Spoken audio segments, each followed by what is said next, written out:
મારા બધા દર્શકોને બાપા સીતારામ. ચેતર વસાવા અને તંત્ર કહો, ભારતીય જનતા પાર્ટી કહો કે પછી સ્થાનિક તંત્ર કહો, વચ્ચે ચાલતી બબાલની પાછળ કંઈક કહાની અલગ જ છે.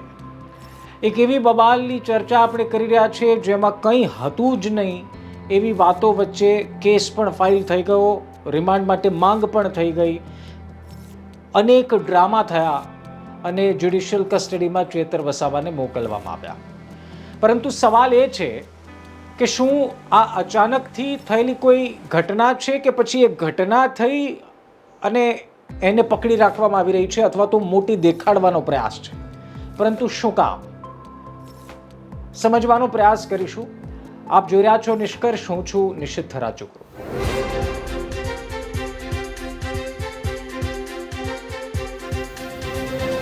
સૌથી પહેલા એ સમજી લો કે આ ઘટનામાં લોકો તર્ક શું આપી રહ્યા છે. એક તો એક કે ચેતર વસાવાએ ગેરવર્તન કર્યું અને ગેરવર્તન કર્યા બાદ ચેતર વસાવા પર જે કલમો લગાડવામાં આવી એ જાણી જોઈને લગાડવામાં આવી છે. બીજું એક લોકો એવી પણ ચર્ચા કરી રહ્યા છે કે ચેતર વસાવાને સત્તાના ઉપયોગથી ફસાવવાનો પ્રયાસ છે. પરંતુ આજે હું આપને એક વાત એવી કહેવા જઈ રહ્યો છું જે બરોબર ફિટ બેસી રહી છે. થોડા દિવસોથી એક કૌભાંડની ચર્ચા ભરૂચ, નર્મદા અને સમગ્ર ગુજરાતમાં ચાલી રહી છે, ને એ છે મનરેગા કૌભાંડ. મનરેગા કૌભાંડમાં મંત્રીના છોકરાઓની ધરપકડ થઈ અને ભારતીય જનતા પાર્ટીના જ સાંસદે ત્યાં સુધી કીધું કે આ કૌભાંડના તાર ગાંધીનગર સુધી જોડાયેલા છે. ચર્ચા ખૂબ થઈ. સરકારને, ભારતીય જનતા પાર્ટીને કદાચ થયું કે આ રેલો છે ગાંધીનગર સુધી પહોંચી ન જાય, એટલા માટે મંત્રીઓને કાર્યક્રમથી બાકાત રાખવામાં આવ્યા, બચુ ખાબડને કાર્યક્રમથી દૂર રાખવામાં આવ્યા. હવે ચર્ચા શરૂ થઈ ગઈ કે હવે આવનારી ટર્મમાં બચુ ખાબડ મંત્રી નથી રહેવાના. આમ તો આ મુદ્દો કોંગ્રેસના અમિત ચાવડાએ પહેલા ઉઠાવ્યો, પરંતુ ચેતર વસાવાએ જ્યારથી મનરેગા કૌભાંડ પર એક બાદ એક સરકારને સવાલ પૂછવાનું શરૂ કરીને ધીરે ધીરે જે તપાસો શરૂ થઈ એમાં અનેક ખુલાસાઓ થયા. આ ખુલાસામાં કરોડો રૂપિયાની ગેરરીતિ, કરોડો રૂપિયાનું કૌભાંડ સ્પષ્ટ થયું. સરકાર માટે એક નાલેશીની વાત એટલા માટે હતી કે જે મનરેગાથી ગરીબ લોકોને, જરૂરિયાતમંદ લોકોને મદદ પહોંચાડવાની હતી, એવામાં જ કેટલાક વચેટિયાઓ માલ ખાઈ રહ્યા હતા, હપ્તા પહોંચી રહ્યા હતા એવા આરોપ લાગ્યા અને કોન્ટ્રાક્ટરો છાની છુપે લોકોને, જનતાને મૂર્ખ બનાવીને કરોડો રૂપિયા સેરવતા રહ્યા. આ મનરેગા કૌભાંડનો રેલો ગાંધીનગર પહોંચે તે પહેલા ચેતર વસાવાની સામે એવી કાર્યવાહી થઈ જેની કલ્પના ખુદ ચેતર વસાવાએ નહીં કરી હોય. ચેતર વસાવાએ એ બંધ રૂમમાં શું કર્યું એ તો કોર્ટ કહેશે, કારણ કે કેસ ફાઇલ થયો છે.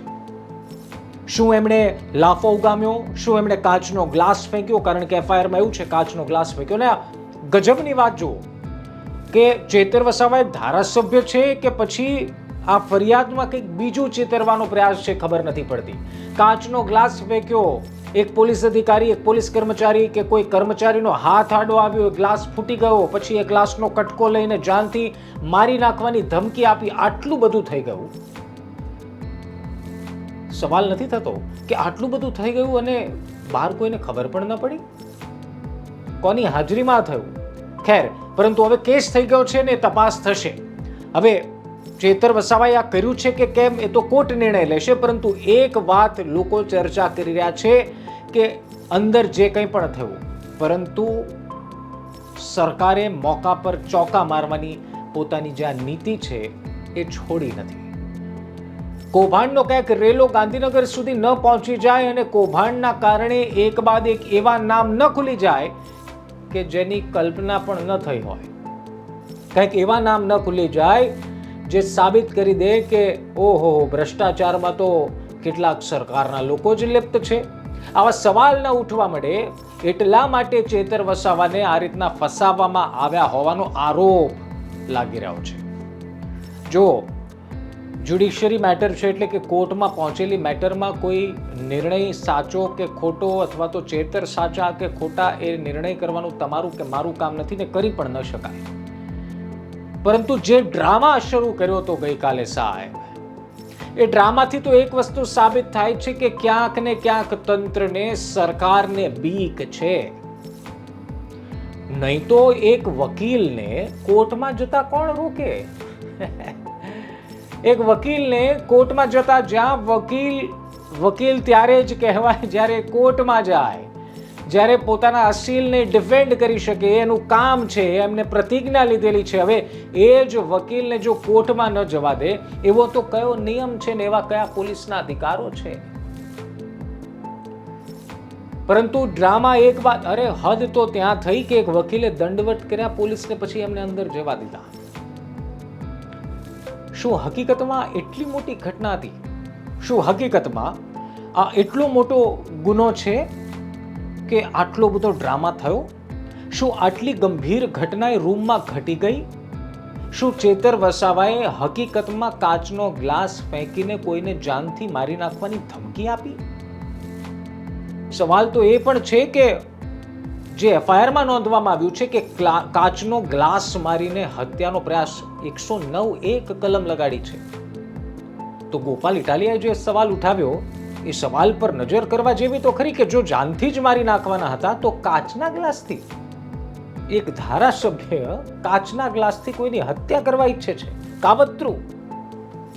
મને લાગે છે કે ગુજરાતની આ જનતા અને ખાસ ડેડિયાપાડા, નર્મદાના આદિવાસી મારા મિત્રો, ભાઈઓ, બહેનો એટલા મૂર્ખ નથી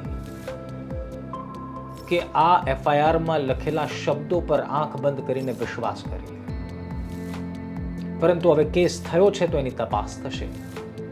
અને બીજી એક વાત કે જો ચેતર વસાવાએ આવું જ કર્યું છે એવું જો પુરવાર કરી શકે અથવા તો એવા પુરાવા મળી પણ જાય તો એક ધારાસભ્ય માટે આ નાલેશી સમાન કિસ્સો છે. પરંતુ જે રીતનો ઘટનાક્રમ 2 દિવસમાં જોવા મળી રહ્યો છે કે કાચના ગ્લાસથી જાનથી મારી નાખવાની ધમકી, મારી નાખવાનો પ્રયાસ, કોર્ટમાં વકીલોને જવા ન દેવા, પોલીસનું વર્તન, ધક્કા મારીને ચૈતર વસાવાને ગાડીમાં બેસાડવા, આ બધી જ ઘટના કંઈક અલગ કહાની પુરવાર કરે છે. હવે રાહ એ વાતની છે કે તપાસમાં અને સાથોસાથ પુરાવામાં રજૂ શું થાય છે.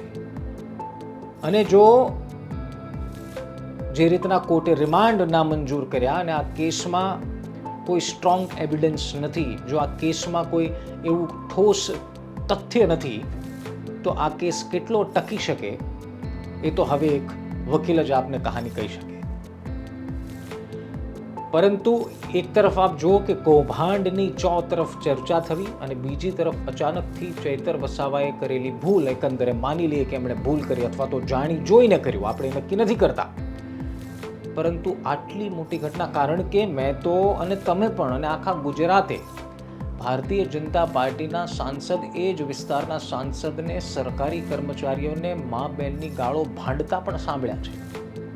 ત્યારે તો કોઈ કાર્યવાહી થઈ નહીં.